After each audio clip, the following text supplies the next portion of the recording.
사랑하고 축복합니다. 앞뒤 좌우에 있는 분들하고 한번 인사하겠습니다. 사랑합니다. 축복합니다.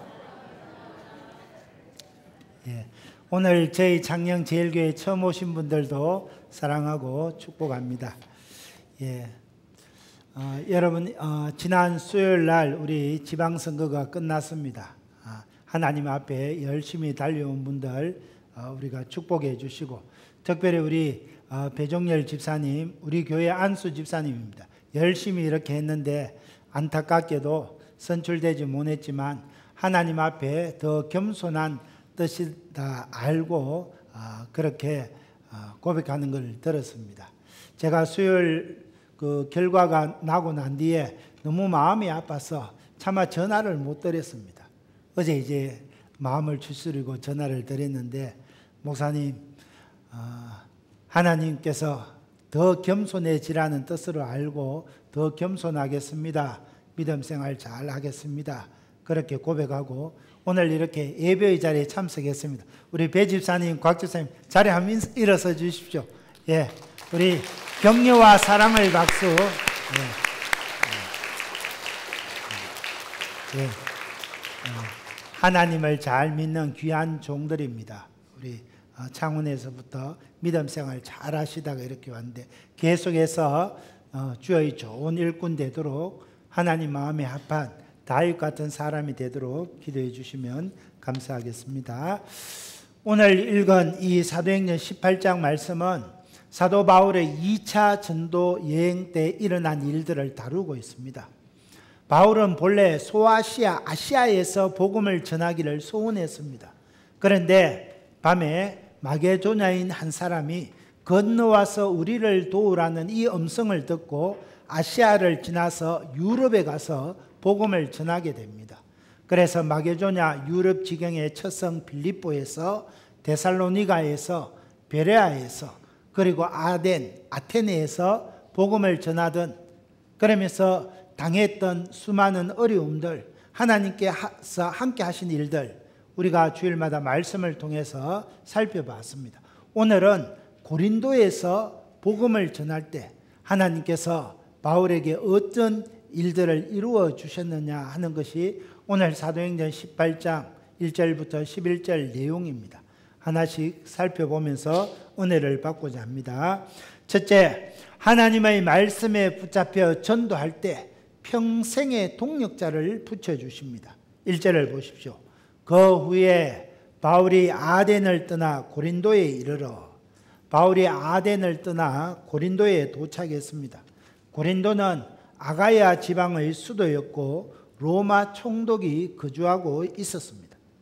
바울이 고린도에 도착할 당시 인구가 벌써 60만 명이 넘는 거대한 신흥 항구 도시로 무역과 상업이 발달했습니다. 무역과 상업이 발달하다 보니까 많은 부를 축적하게 되었고, 돈이 있는 곳에 사치와 향락 문화가 발달했습니다. 그래서 이 고린도 도시에는 술 취한 사람들이 많았고 성적으로 방탕한 사람들이 많았습니다. 그 당시에 고린디아 제스다이 하는 말이 유행했는데, 이 말은 고린도 사람이 되었다 하는 그런 뜻입니다. 그래서 이 말은, 고린도 사람이 되다, 이 말은 술 취하고 성적으로 부도덕한 사람이 되었다, 이런 뜻으로 통용되었습니다.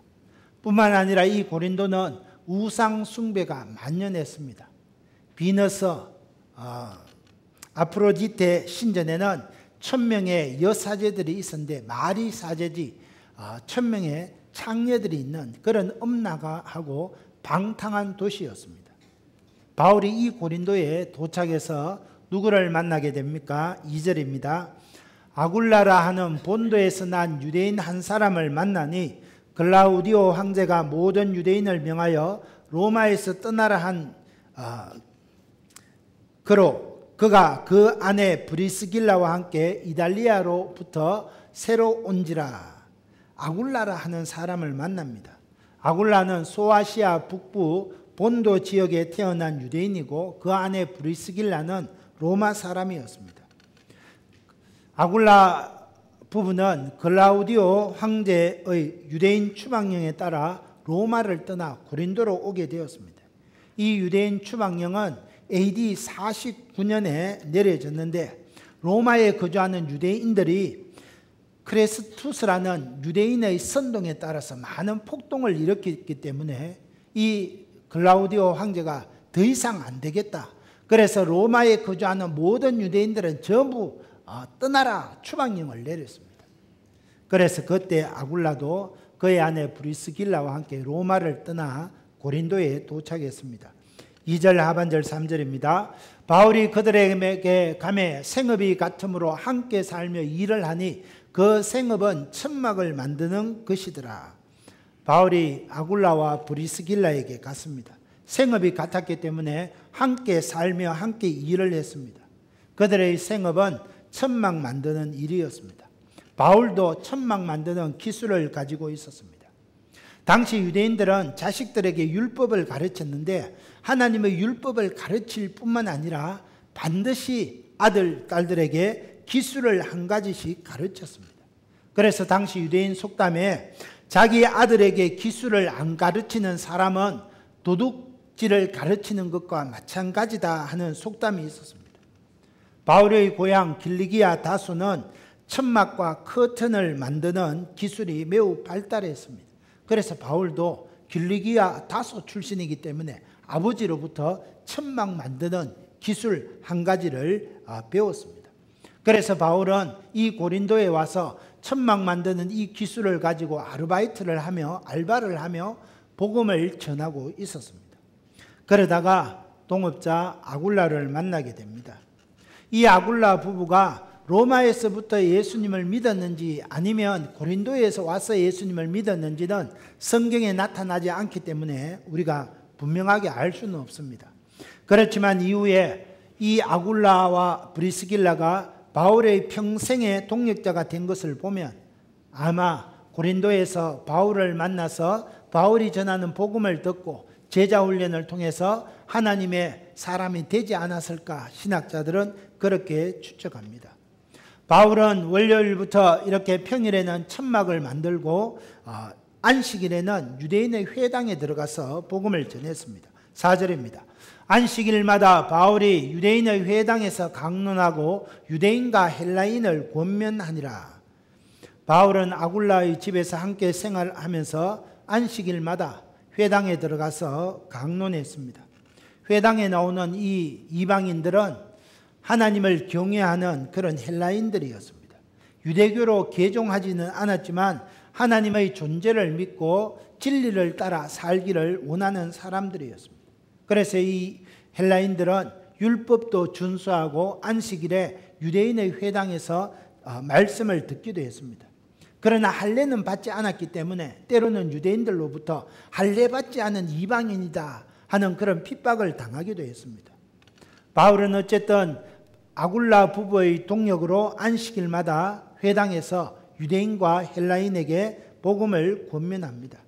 그때부터 아굴라와 브리스길라는 바울의 평생의 동력자가 됩니다. 그들은 바울이 가는 곳이라면 어디든지 따라다니면서 바울과 함께 복음을 전합니다. 바울에서 1년 6개월 동안 고린도에서 복음을 전하다가 에베소에 갈 때 이 브리스길라와 아굴라도 에베소로 갑니다. 바울은 본래 이 에베소는 소아시아의 중심 도시입니다. 아시아 지역에서 복음을 전하고자 하는 비전을 가지고 있었는데 고린도에서 1년 6개월 동안 복음을 전하다가 에베소 갈 때 그때 아굴라와 브리스길라도 함께 가는 겁니다. 바울이 에베소에서 복음을 전하다가 다시금 예루살렘에 갔다가 돌아올 때 이 에베소 지역에 브리스길라와 아굴라를 남겨두고 예루살렘으로 들어갑니다. 그때 브리스길라와 아굴라는 에베소에서 복음을 전하면서 그 당시 성경 선생 아볼로가 에베소 지역에 왔을 때 아볼로를 초청해서 예수는 그리스도시다 하는 것을 가르칠 정도로 바울이 복음을 편만하게 전가할 수 있는 모든 환경을 다 만들었습니다. 그래서 바울이 이 다음에 예루살렘에 갔다가 다시 에베소에 돌아올 때 강력한 성령의 역사가 에베소에서 일어나는데 그 에베소에 있는 모든 마술사들이 회개하고 마술책들을 불태우는 그런 역사가 일어났습니다. 이것은 아굴라와 브리스길라가 바울의 평생의 동력자가 되어서 성김과 헌신이 있었기 때문입니다. 바울이 에베소에서 고린도에 보낸 편지에 보면 고린도전서 16장 9절에 아굴라와 브리스가와 그 집에 있는 교회가 너희에게 문안한다 그랬습니다. 이것을 보면 아굴라 부부가 에베소에서 가정교회를 섬기고 있었다는 것을 알 수 있습니다. 뿐만 아니라 바울은 이 에베소에서 큰 부흥을 경험하고 난 뒤에 로마에 가서 복음을 전해야 되겠다 하는 비전을 갖게 됩니다. 사도행전 19장 21절에 이 일이 있은 후에 바울이 마게도냐와 아가야를 거쳐 예루살렘에 가기로 작정하여 이르되 내가 거기 예루살렘에 갔다가 후에 로마도 보아야 하리라 그랬습니다.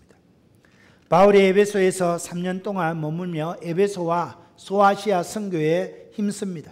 그런 이후에 마게도냐 지방을 다니면서 구제 헌금을 모아 예루살렘 교회에 전달해주고 로마에 가서 복음을 전하고자 했습니다. 그런데 로마서를 읽어보면 그때 브리스길라와 아굴라가 이미 로마에 가서 섬기고 있었던 것을 볼 수 있습니다. 로마서 16장 3절 말씀에 너희는 그리스도 예수 안에서 나의 동력자들인 브리스가와 아굴라에게 문안하라. 그러니까 에베소에서 바울을 도왔던 이 아굴라와 브리스길라가 바울이 마게도냐 지경을 거쳐서 구제 헌금을 예루살렘 교회에 전달해주고 로마로 가려고 할 때 이들은 에베소에서 미리 로마에 가서 바울을 위하여 준비하고 힘쓰고 있었다는 것을 알 수 있습니다. 이처럼 아굴라와 브리스길라는 바울 한평생의 동력자였습니다. 어느 정도로 동력합니까? 로마서 16장 4절 5절입니다. 그들은 아굴라와 브리스길라 부부는 내 목숨을 위하여 자기들의 목까지도 내놓았나니. 여러분 대단하지 않습니까? 아굴라와 브리스길라는 바울을 위하여 목숨까지 내놓을 정도로 그렇게 바울의 사역을 위하여 복음을 위해서 평생의 동력자가 되었다는 겁니다. 바울은 하나님의 말씀에 붙잡혀서 그렇게 복음을 전할 때 목숨까지 내어놓을 그런 한평생의 동력자들을 하나님께서 바울에게 붙여주셨습니다. 여러분, 우리가 바울이 제수의 몸으로 로마에 입성하게 되어서 셋집에서 이태 동안 말씀을 전했다는 기록이 사도행전 28장에 나타납니다. 그때 한 가지 의문이 있었습니다. 제수의 몸으로 붙잡혀서 바울이 로마에까지 이렇게 끌려왔는데 어떻게 셋집에서 세를 내면서 말씀을 전할 수 있었을까? 오늘 말씀을 준비하면서 이 모든 비용을 브리스길라와 아굴라 부부가 감당하지 않았을까 그런 생각이 듭니다. 어쨌든 바울의 평생의 동력자인 아굴라 부부의 섬김으로 복음이 로마에 전거되었고 대로마 제국이 기독교 국가가 되는 그런 위대한 역사가 일어납니다.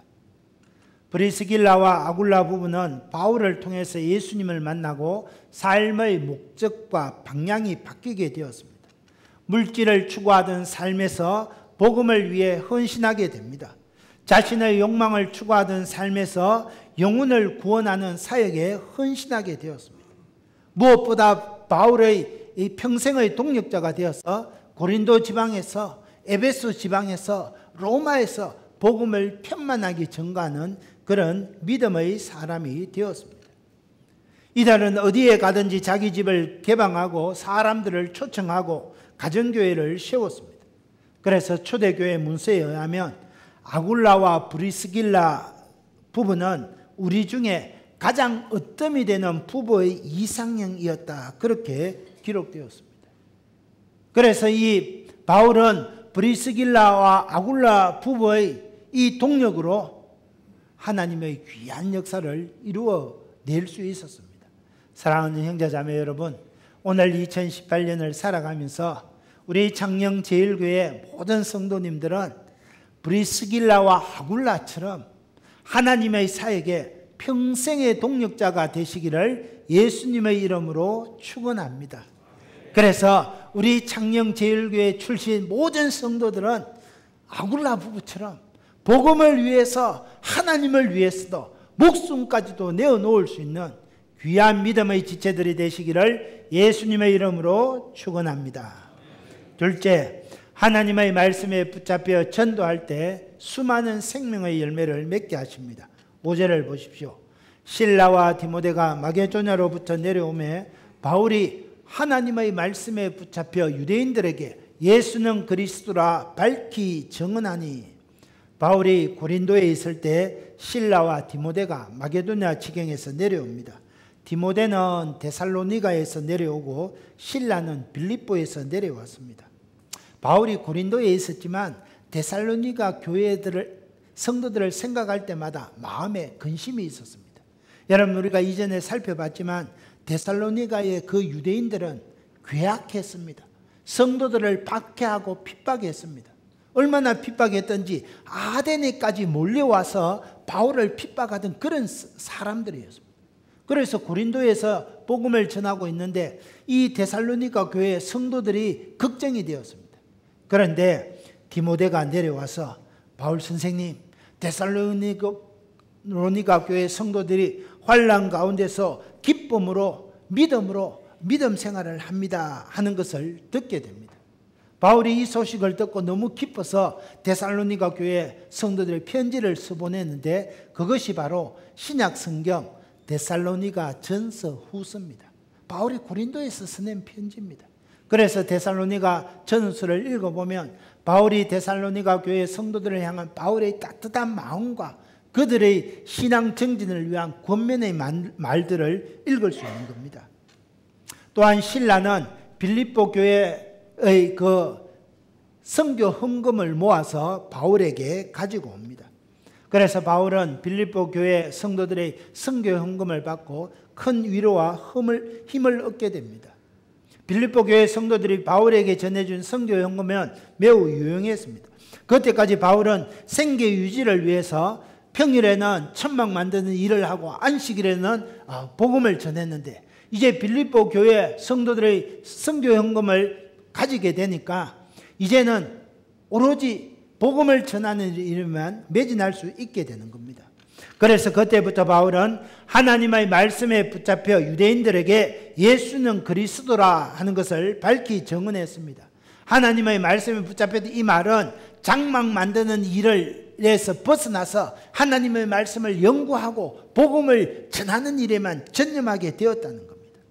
본래 붙잡혔다는 이 말은 원어적에 보면 옹이하다, 거두다, 강권하다 이런 의미입니다. 바울은 하나님의 말씀에 둘러싸이고 바울은 하나님의 말씀에 갇히고 하나님의 말씀에 충만해서 복음을 전적으로 전가하게 되었다는 겁니다. 그 바울의 설교의 메시지의 중심은 구약 성경을 통해서 그리스도를 증언하고 유대인들 당신들이 찾던 메시아 그리스도가 바로 나사렛 예수 그리스도시다. 예수님의 십자가 부활을 증거했습니다. 그래서 고린도전서 2장 2절에 보면 바울이 이렇게 고백합니다. 내가 너희 중에서 예수 그리스도와 그가 십자가에 못 박히신 것 외에는 아무것도 알지 아니하기로 작정하였습니다. 여러분, 이것이 바울의 고백이었습니다. 1, 2, 3차 로마까지 바울의 전도 여행을 통해서 바울이 힘써 전하고자 했던 것이 예수 그리스도, 그분의 십자가 대속의 죽음과 부활의 소식이었습니다.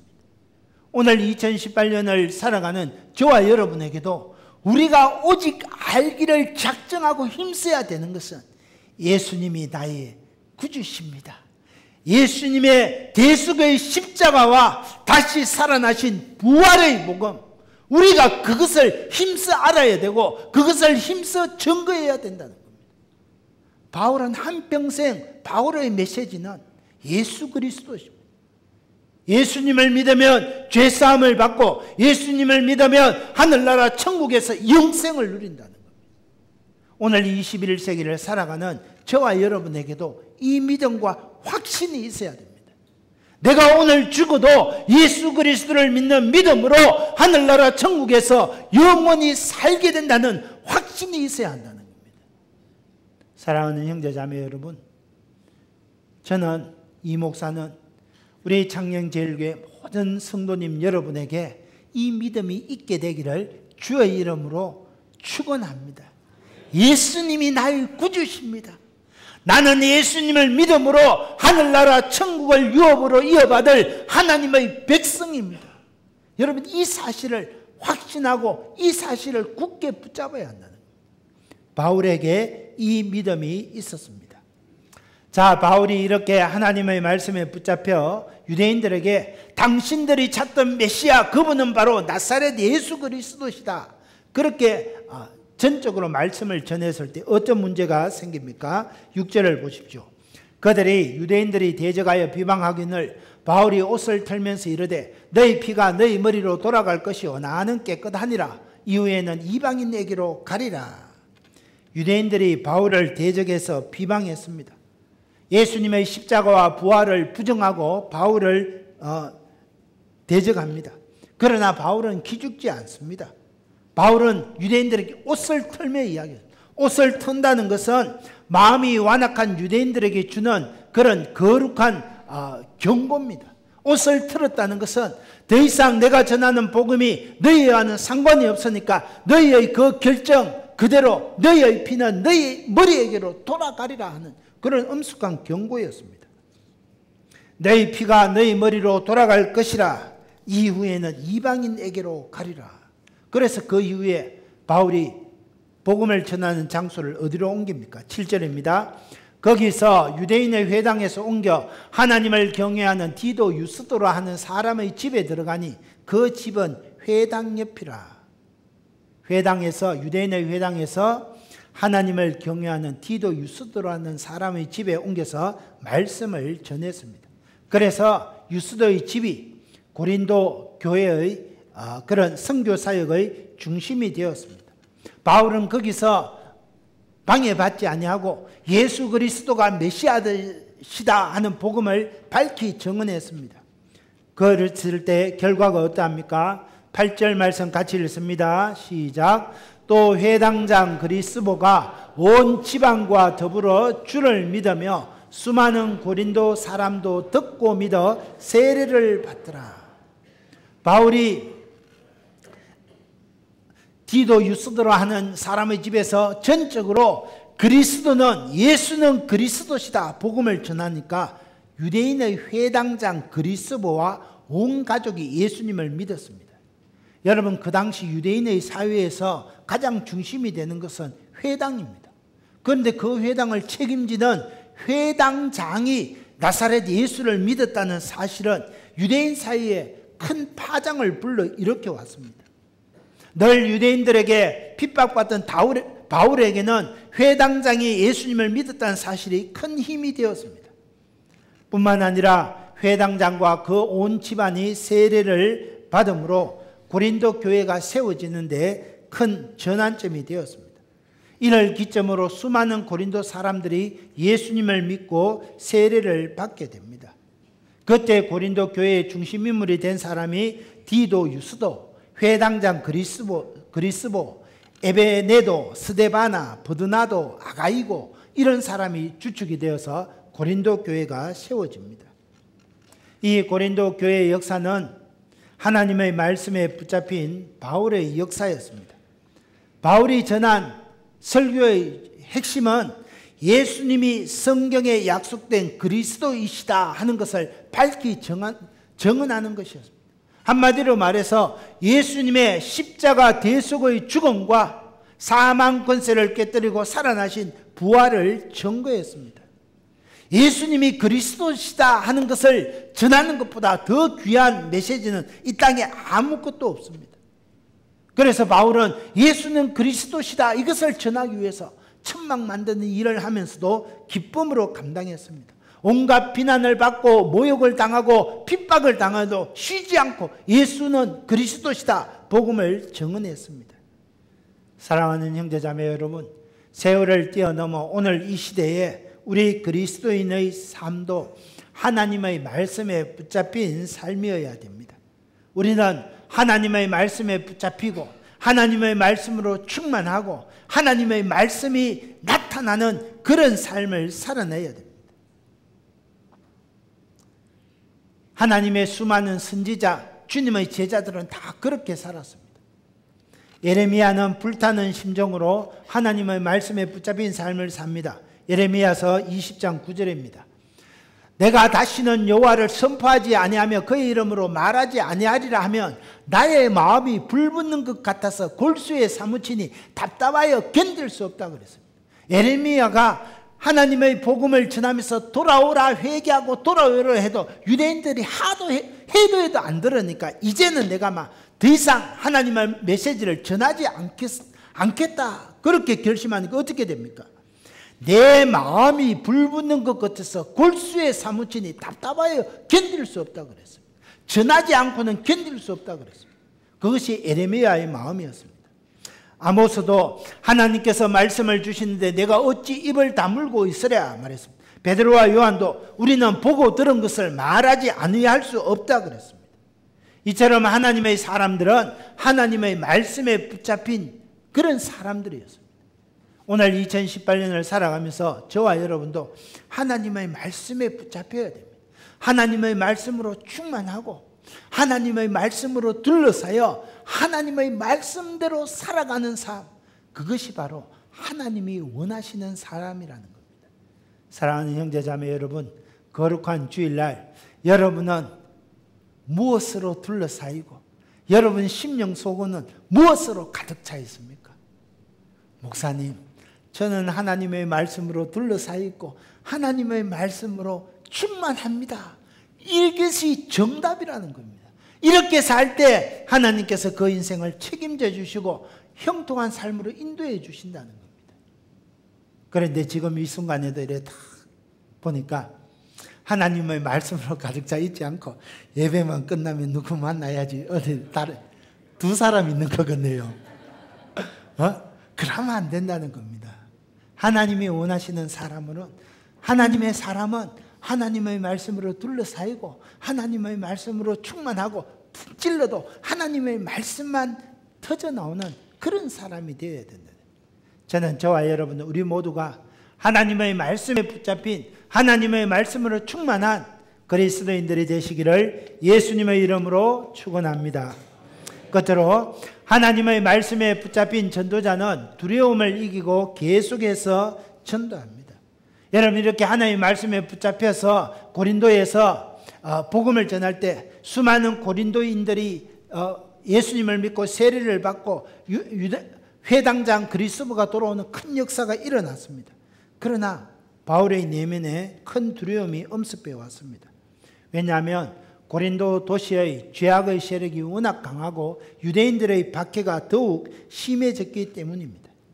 그래서 바울의 마음속에 이렇게 박해받아서 뭐하나 그냥 조용한 곳에 가서 이 고린도를 떠나 조용한 곳에 가서 입 다물고 좀 침묵하고 싶다. 여러분 우리도 신앙생활 막 이렇게 하다 보면 안 좋은 소리 들을 때 있잖아요. 여러분 안 좋은 소리 들을 때 있는 것은 우리가 움직이니까 활동하니까 그런 소리를 듣는 겁니다. 활동 안 하고 죽은 사람처럼 가만히 있으면 아무도 가타부터 이야기 안 합니다. 그래서 바울이 너무너무 힘들어서 이제는 막 침묵하고 조용히 살란다 이런 마음을 먹었습니다. 그래서 고린도전서 2장 3절에 보면 바울이 그때 내가 너무 약하여 심히 떨었다 그렇게 고백하고 있습니다. 그때 주님께서 어떻게 바울을 도와주십니까? 9절입니다. 같이 읽읍시다. 시작. 밤에 주께서 환상 가운데 바울에게 말씀하시되 두려워하지 말며 침묵하지 말고 말하라. 주께서 두려워 떨고 있는 바울에게 밤에 환상 가운데 찾아오셨습니다. 바울아 두려워하지 말고 내가 딱 보니 네 침묵하고 조용히 있으려고 하는데 침묵하지 말고 말해라. 복음을 전해라. 그렇게 말씀하십니다. 여러분 우리가 복음을 전하는 데 있어서 가장 큰 최대의 적은 두려움입니다. 사람이 두려움에 사로잡히면 무기력해집니다. 아무 말도 하지 않고 그냥 주저앉아 버리고 싶습니다. 두려움에 사로잡히면 내 앞에 가로놓인 그런 환경과 처지들이 큰 태산과 같이 엄청나 보이고 나는 너무너무 작아 보입니다. 우리가 인생을 살아가면서 항상 꽃길만 걸을 수는 없지 않습니까? 우리 장로님들, 권사님들 평생을 살아오면서 수많은 어려움들 만나고 많은 위기를 만났지 않습니까? 그럴 때마다 우리가 두려워 떨게 되면 우리는 그 두려움에 사로잡혀서 일어나지 못하고 주저앉아 버리고 결국은 절망 가운데 살아가게 된다는 겁니다. 그래서 우리가 복음을 전하고 하나님의 일을 하는데 최대의 적은 바로 두려움이라는 겁니다. 그래서 두려워하면 절망하게 되고 자포자기하게 됩니다. 위대한 하나님의 선지자 엘리야를 생각해 보십시오. 갈멜산에서 바알과 아세라 선지자 450대 1로 대결해서 승리한 위대한 하나님의 선지자입니다. 하나님의 불이 내려와서 제단을 다 태워준 선지자입니다. 그랬던 엘리야가 이세벨이 죽이겠다 하니까 무서워서 그래서 산속에 숨어서 벌벌 떨게 되었어요. 이처럼 두려움은 하나님의 사람들을 힘들게 하는 최대의 적입니다. 우리가 믿음으로 살다가 잠시 잠깐 영적인 긴장감을 풀면 두려움이 엄습해 옵니다. 그래서 물질적인 것, 세상적인 것들이 너무 크게 보이고 산다는 자체가 두렵고 힘들게 되는 그런 경험을 하게 되는 겁니다. 사랑하는 형제자매 여러분, 두려움은 마귀가 심어주는 겁니다. 하나님이 우리에게 주시는 생각은 능력과 사랑과 근신하는 마음이라고 그랬어요. 하나님은 절대 두려움을 우리에게 주시지 않습니다. 살다 보면 인생에 큰 어려움을 겪을 때가 있습니다. 큰 낭패를 당할 때 있습니다. 그때 어떻게 해야 합니까? 두려워하지 말고 하나님을 바라보고 믿음으로 일어서야 한다는 겁니다. 그래서 10절입니다. 같이 읽읍시다. 시작. 내가 너와 함께 있음에 어떤 사람도 너를 대적하여 해롭게 할 자가 없을 것이니 이는 이 성중에 내 백성이 많음이라. 주님께서 두려워 떠는 바울에게, 바울아, 내가 너와 함께 있음에 어떤 사람도 너를 대적하여 해롭게 할 자가 없으리라. 하나님께서 약속해 주셨습니다. 사랑하는 형제자매 여러분, 오늘 이 시대에 동일하게 주님께서 저와 여러분에게 말씀하고 계시다는 겁니다. 내가 너와 함께 있음에 어느 누구도 너를 해롭게 할 자가 없으리라. 이것이 주님의 약속입니다. 사랑하는 형제자매 여러분, 힘든 일을 당하셨습니까? 환난 가운데, 어려운 가운데 있습니까? 어느 날 갑자기 사업이 몰락하여 하루아침에 도로에 내쫓겨질 때가 있습니다. 생각지도 못한 어느 날 질병이 찾아와서 죽음과 같은 터널을 지나게 될 때도 있습니다. 그러나 그때 이 말씀을 기억해야 합니다. 사랑하는 아들아, 사랑하는 딸아, 내가 너와 함께 있음이 어떤 사람도 너를 해롭게 하지 못하리라. 어떤 악한 질병도 너를 괴롭게 하지 못하리라. 이것이 하나님의 약속이라는 겁니다.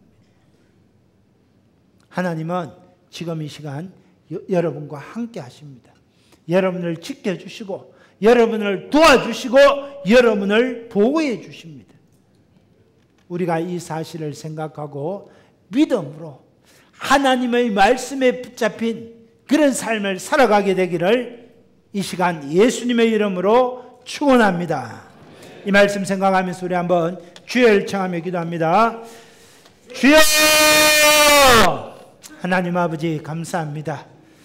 우리는 하나님의 말씀에 붙잡힌 전도자의 삶을 살 때 아굴라와 브리스길라와 같은 평생의 동력자를 붙여주심을 깨우쳐 주시니 감사합니다.